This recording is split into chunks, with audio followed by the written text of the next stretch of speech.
from very cool Tokyo today here in Japan. My name's Greg Story. I'm the president of Carnegie Training Japan, and I want to talk about a very key subject. Been on the stage, had come off, we had finished the proceedings, and later in the day I heard a comment about myself, and my colleague apparently had said, Greg, all style, no substance. And at the time when I heard that, I just chuckled, because the person who's coming from really didn't get it. We'd just been on stage, all the division heads presenting to the entire bank. This is when I was at Shinsei Bank. So we were talking about new products or new innovations in marketing or what was happening in sales. I was running the sales area. And I thought to myself, isn't that interesting? All style, no substance. This is the refuge of scoundrels, I will tell you, because people who are very technical, he was a very, very technical guy, analyst, they don't think that presentation skills have got any particular value. They see it as verbal voodoo. And they think that the content and the data and the analysis and the statistics is all you need. What they don't realise, though, is that presentation skills need to have a command of that, but also need to have persuasion power. What struck me as interesting is all style, no substance only talked about one aspect, how he saw the world. But I'm sure that my colleague, who neither of us worked for Shinsei Banking more obviously, I'm sure my colleague never rose in the ranks unless he did something about getting that persuasion power going. Because you think about it, when you're in a company, every company is looking for leaders. What do leaders do? Leaders persuade other people. They persuade them about the direction of the organisation, the vision for the company, the mission, the values. They persuade them to follow them as a leader. They persuade them to be motivated, engaged and committed to the business. So that is all around communication and persuasion power. Having really fantastic deep knowledge of a very technical area and having persuasion power are not the same thing. And we think, when we're younger, it doesn't matter, it'll be okay. But here's the sort of harsh truth. As you get a bit older and as you rise through the ranks, guess what? You have to start doing presentations internally.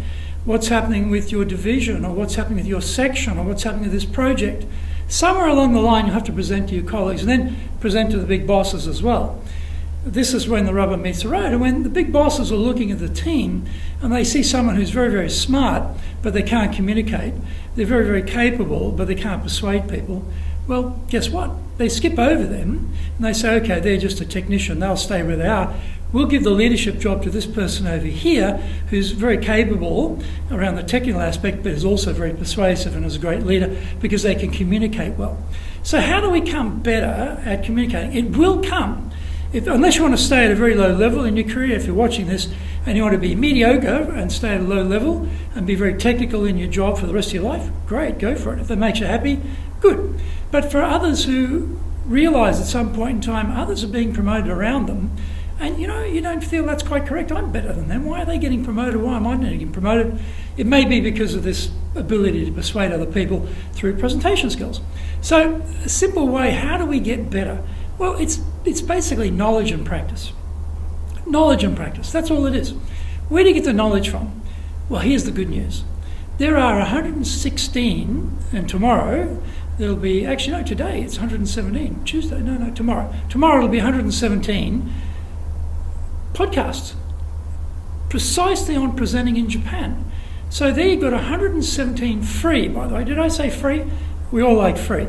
Free podcasts called the Presentations Japan series, which you can go and access on iTunes, and it'll take you through the broad gamut. Think about it, 117 episodes just on presenting. There's possibly no question you will have that will not be covered by those particular podcasts. And if there is, hey, email me, greg.story@dalecarnegie.com, and I'll help you on that subject as well. And I added it into the podcast if there's something I haven't covered.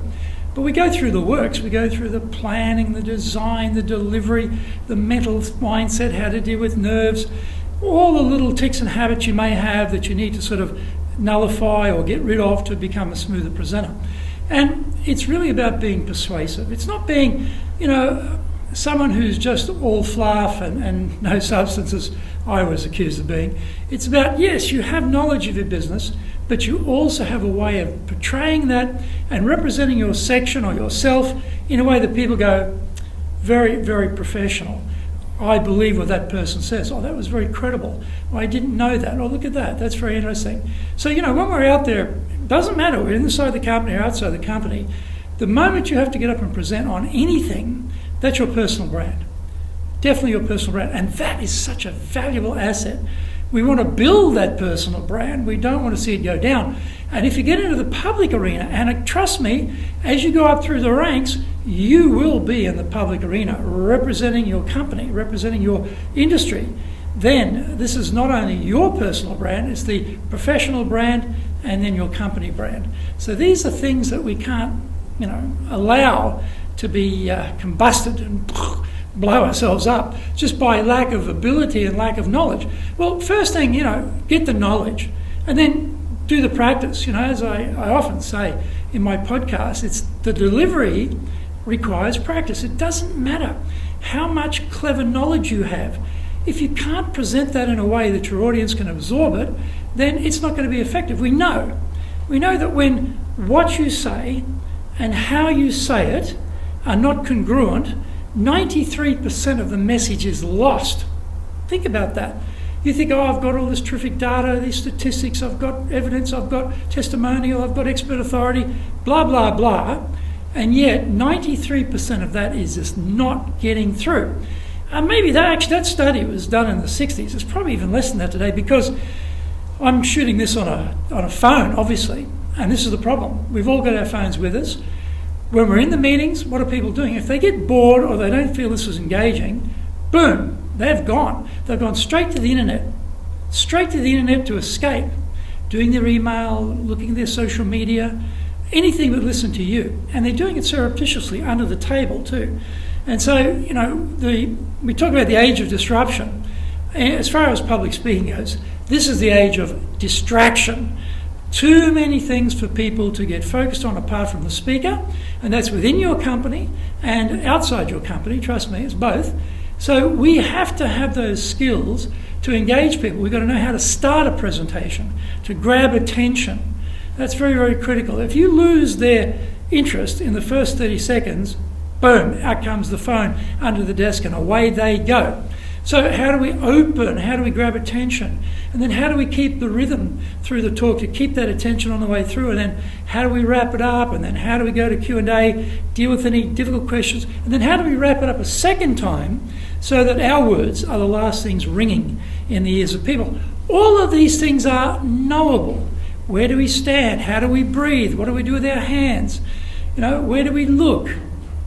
All infinitely knowable if you have knowledge. Knowledge is the key. Go to iTunes, look at the Presentations Japan series. You've got 117 episodes there. I'm sure you will find something in those 117 episodes which will help you to become a much better presenter. And the basic lesson is always rehearse your talk.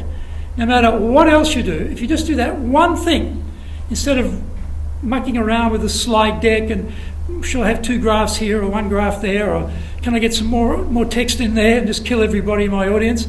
Before you do any of that, make sure that you're rehearsing and able to be fluent and fluid in the way you present. That is the secret. It's available to you. It's a great resource, and it's even better, it's free. Help the rest of us to have more enjoyable presentations. Help the rest of us to be motivated in our jobs by listening to you. And if you do that, everyone will prosper. So good luck. Check it out. iTunes, the Presentations Japan series, there to help you.